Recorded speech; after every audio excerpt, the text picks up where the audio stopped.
Ang topic na gusto kong i-discuss ngayon ay tungkol dito sa issue ng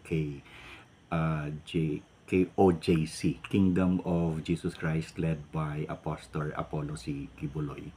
At very very controversial ito dahil sa more than 10 days yung kanilang standoff dito doon sa Davao, doon sa kanilang kingdom.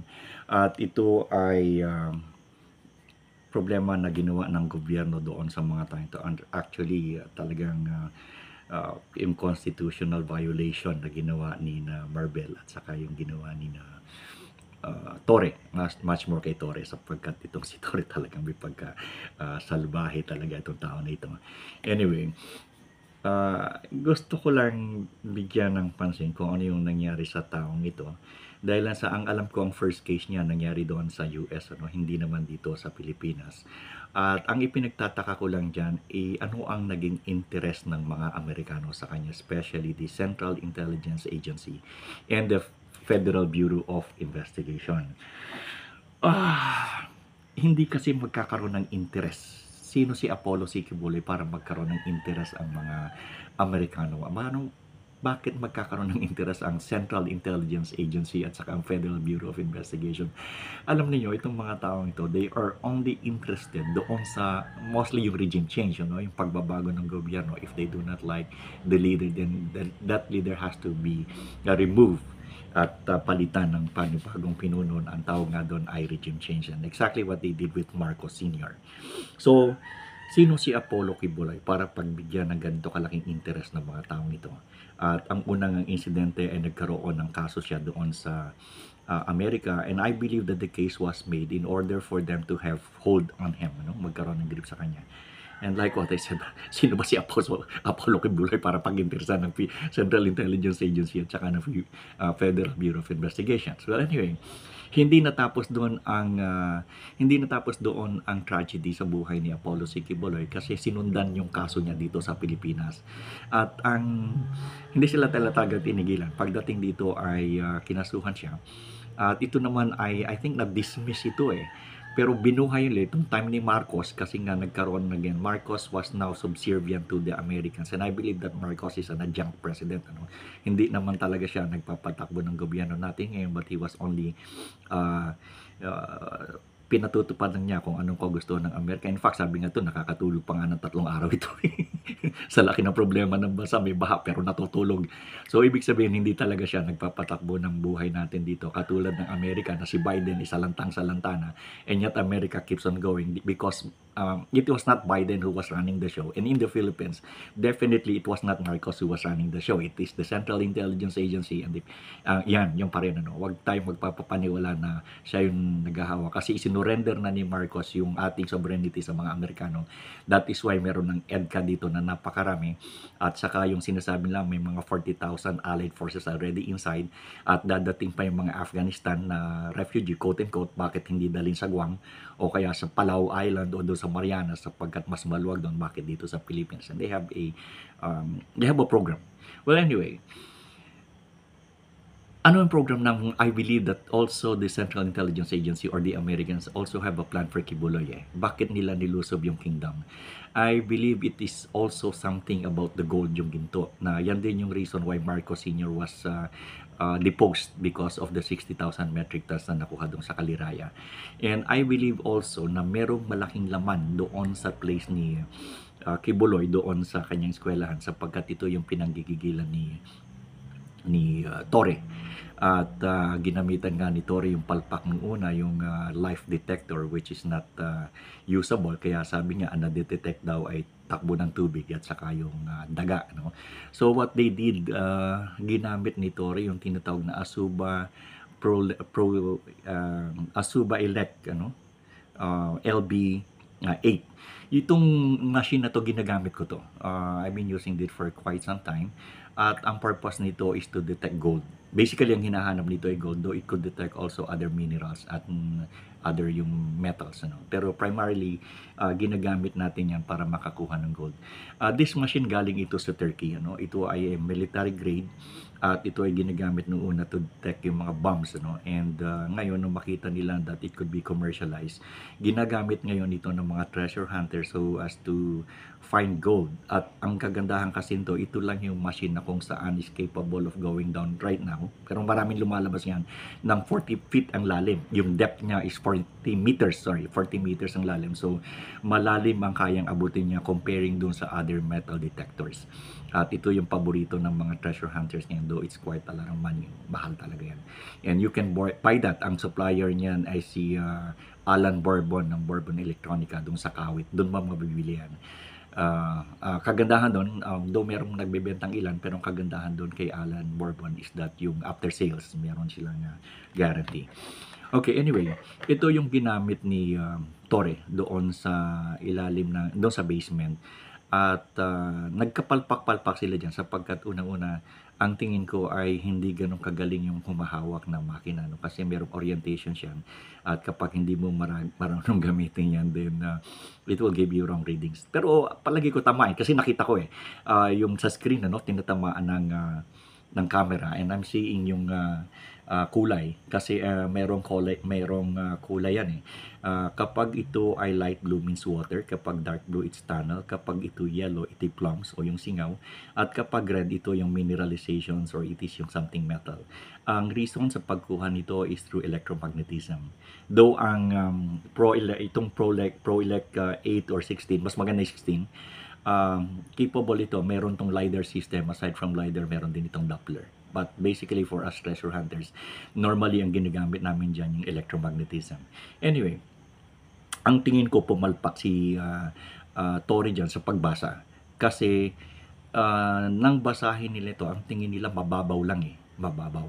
At kaya nakita mo, bagsakan lahat itong sundalo, nandyan na yung Boeing Chinook, nandyan na yung mga Amerikano na may mga patches ng US. Dahil ang tingin nila ay nakita na nila, which is totoo naman na nakita nila agad dito. Ang problema lamang, pagdating, I think nasa 3 meters mahigit yun nakita ko yung picture na ang nakita nila doon ay slabs. Makikita nyo doon na sa ilalim ng lupa, doon ay merong semento, no? At yung semento to, pinutol nila to. So, anong ginagawa ng semento doon sa ilalim ng lupa? Talagang semento. Makikita mo dito ay, ang tingin ko ito yung first line of defense noong tinatawag ni Torre na bunker. At yung bunker kasi, terminology yan ng mga treasure hunters. Hindi yan ginagamit ng ibang tao dito sa atin. Except yung mga treasure hunters. So, alam ko, nung sabihin niyang bunker, ibang hinahanap nito. Kasi terminology namin yan for depositories. So, nung tinira yan ng Asuba, nung Proton Elect LB8, talagang nakita nila yung ibabaw. Mababaw lang, more than 3 meters. Unfortunately, nung kanilang hukayin ito slabs. Slab pa lang ito. At binasag nga nila ito. Ibig sabihin, nagkamali sila ng basa. Akala nila ito yung bubong na ng bunker. So, pag tinignan mo naman, kasi slab na siyempre yung bunker talagang semento yung nasa ibabaw niyan. At yun ang binasa ng makina. Only to find out that it will be, ang tingin ko ito yung first line of defense para ka makapunta doon sa ilalim. At ang paniniwala ko, kasi normally sa experience namin, nasa 60 feet yan Ganyan normally, nasa 60 feet yan inilalagay. And I believe kung sino man, ito ribari ito. Ibig sabihin ng ribari, ito ay nakuha sa ibang lugar at inilipat dito sa lugar na ito. At alam ko, diyan sa Davao, kilala ko yung mga treasure hunters dyan mga big time treasure hunters. So, mostly, kapag tinignan mo kasi yung video, there was a video ni Apollo Kibuloy na saying that ang pinakamaraming ginto yung American, next is yung Britain or England, at tapos tumatawa siya doon sa sarili niya, yung satanan. Hindi naman ako marunong magbisaya Pero ibig sabihin na marami din siya sa kanya. May video niyan na meron ako niyan. So ibig sabihin, I believe that itong si Apollo Kibuloy could be, hindi ko naman sinasabi exactly na siya ay retriever also, katulad ng ibang mga kasamahan niya. Yung isa dyan, sobrang yaman din naka-retrieve yan. Grupo yan, actually, grupo yung mga yan dyan sa Davao. Malamang siya ang nakahitan. I believe, sabi sa akin nahit yan sa Palawan. Anyway, kung totoo man yan o hindi, let's go back doon sa ginagawa ni Torre. At believe na believe si Torre. In fact, isinugal niya yung kanyang career, isinugal niya yung kanyang kaluluwa para sa ginto na kanyang iniisip na makukuha doon. At yun nga ang sabi ko, yung first line of defense, hindi niya makuha yan sapagkat yan ay malalim. Ngayon, since hindi naman talaga mga treasure hunters yan, hindi nila alam kung paano ang behavior ng pagbabaon, hindi nila alam ang behavior kung ano ang sistema niyan. Kung kaya't palagi ko na nabudol siya yung unang kuha na ito ay slabs. Kaya ito binasag nila at patuloy sila nagkukay. And Tori was saying na na-reach nila yung tubig eh. That is why lilipat siya. Yung tubig kasi parang inodoro yan eh. Yung kasing ginto sumisingaw yan. At kapag sumingaw yan, kayang ma-detect yan ng electromagnetism. At sa totoo lang, sa gabi lang, madali mo makita yan eh. Kapag merong electromagnetism, patayin mo yung ilaw, tapos magbukas ka ng ultraviolet rays. Lalabas yan, kulay pink, no? Even padaanan mo ng kalabaw yan eh. Padaanan mo ng kalabaw yan eh. Kuha nila yan eh. Anyway, so yun ang naging problema nila. Akala nila mababaw, but unfortunately, first line of defense. In fact, ang sabi dyan, marami daw nakuha mga basag na bubog eh. Yung hinahakot nila, maraming basag na bubog. So siyempre, palagi ko tinapunan talaga ng bubog yan.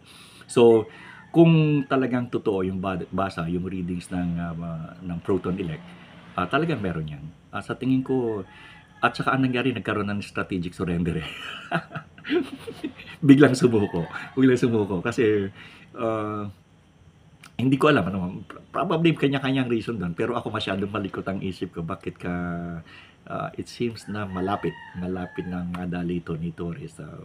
There must be a remedy para ito ay maalibit, para makalaya si Torre dyan. Kasi hindi nila napalayas even during that time, diba to? So, he has to leave the place. And the only way to do that is for somebody to do a remedy, para makaalis sila. And it happened already.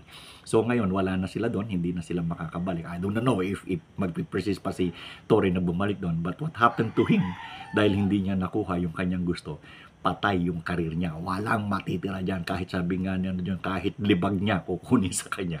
Doon sa kasalanan ginawa niya doon sa kingdom.